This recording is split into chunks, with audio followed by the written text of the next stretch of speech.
লাশের বদলে 10টি লাশ ফেলো। আপনাদের সকলকে এই শপথ নিয়ে ঘরে ফিরে যাওয়ার আহ্বান জানিয়ে আজকের বক্তব্য শেষ করছি। ইনশাআল্লাহ আবার আপনাদের সাথে দেখা হবে। আল্লাহ হাফেজ।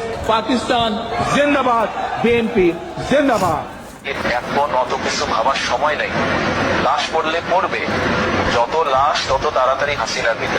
সাধারণ মানুষ ওর উপর টেনে আছে, এটা কাজে লাগাতে হবে তো, বুঝতে পারছো? এরা আজীবন সন্ত্রাসী রাজনীতি করে গেল, কখন আর ভালো হলো না। সন্ত্রাসী রাজনীতি করে যাবে। আগেও সন্ত্রাস ছিল, গুম খুন চাঁদাবাজি, তারপরে আছে ধর্ষণ, এটা আগেও ছিল।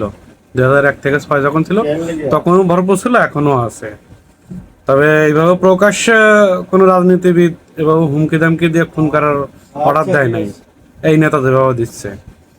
আর আমার কালো মনে সাদা একটা প্রশ্ন, এরাই যাদেরকে রাজাকার বলে বা পাকিস্তানের দোসর বলে, মুক্তিযোদ্ধা বিরোধী বলে, তারা কি কখনো শুনেছেন যে তারা পাকিস্তান জিন্দাবাদ বলে স্লোগান দিছে? আর এরা নাকি নিজেকে পাকিস্তান মুক্তিযুদ্ধের পক্ষে শক্তি বলে, অথচ এরাই পাকিস্তান জিন্দাবাদ স্লোগান দেয়। shame on you.